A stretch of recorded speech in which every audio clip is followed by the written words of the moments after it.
खुलुमबाय गोजोन फुंबिलिनि गासिबो बड'लेण्ड बुब्लिनि अनसायगिरिफोरखौ बरायग्रोबाय। दिनै 12 मार्च मंगलबारनि फान्जामुथिखौ फरायथिनो लादों आं खिमिकां ब्रह्मआ। फान्जामुथिनि गिबियाव दं मेष राशि। गावनि गोरोन्थिनि जाहोनाव रांखावरि जोबस्रांनो हागौ, दुखुनि सान जागोन। वृष राशि। गोबावनिफ्रायनो हास्थायखुमाना थानायखौ मोनफुंनो हागौ, रंजा खुसियै साना बारलांगोन। मिथुन राशि। नोंथाङा माबाफोर आनजाद होदोंब्ला उथ्रिसारनो हागोन, बयजोंबो अनसायजागोन, मोजां सान। कर्कट राशि। रां रुफा गैयैनि जाहोनाव जार्लायाव गोग्लैनांनो हागौ, न'खराव जेंना सोमजिनो हागौ। सिंह राशि। साननाय हनायफ्रा फैमाल जानो हागौ, गोसोखौ गाज्रि मोनखांनो हागौ, गाज्रि सान जागोन। कन्या राशि। माबाफोर लुबैखोमाना थानाय दंब्ला मोनफुंनो हागौ, मोजां सान जागोन। तुला राशि। मावनो लानाय खामानिफ्रा जाफुंनो हागौ, गोसोआ रंजाखांनो मोजां सान। वृश्चिक राशि। लामा दावबायनायाव खैफोदाव गोग्लैनो हागौ, सांग्रां जाना थानाया गाहाम जागोन। धनु राशि। नोंथांनि लुबैनाय मुवाखौ नोंथाङा मोनफुंनो हागौ, गोसोखौ गोजोननाय मोनगोन। मकर राशि। नोंथाङा माबाफोर गोरोन्थि हाबा मावनानै साजा मोननांनो हागौ, एसे खेल लानानै थानाया गाहाम जागोन।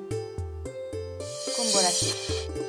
बेमार आजार सोमजिनो हागौ, देहाखौ जोबोरैनो खस्थ' मोननो हागौ।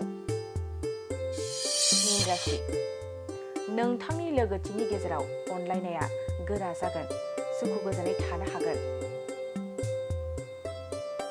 दिनै सानसेनि राशि फरायथिनायाबो एसेनोसै। आसा खालामो नोंथांनि दिनैनि साना मोजाङै मोजां थांगोन, बेखौ बड'लेण्ड बुब्लि नखरनिफ्राय मिजिंथिबाय।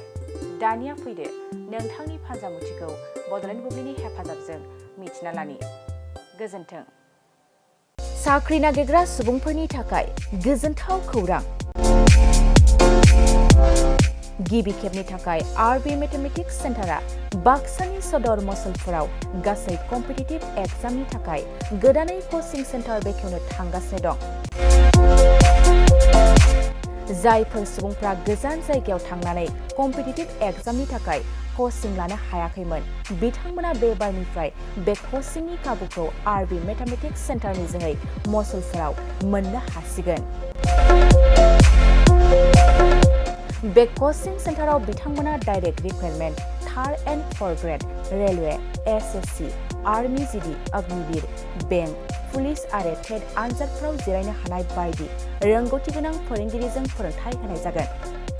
बे कचिं सेन्टारनि सोमोन्दै आबुङै मिथिनो थाखाय 9101-450-597, 6900-584714 आरो 9365-13222 जानबुं अनजिमायाव खौरां लानो हागोन।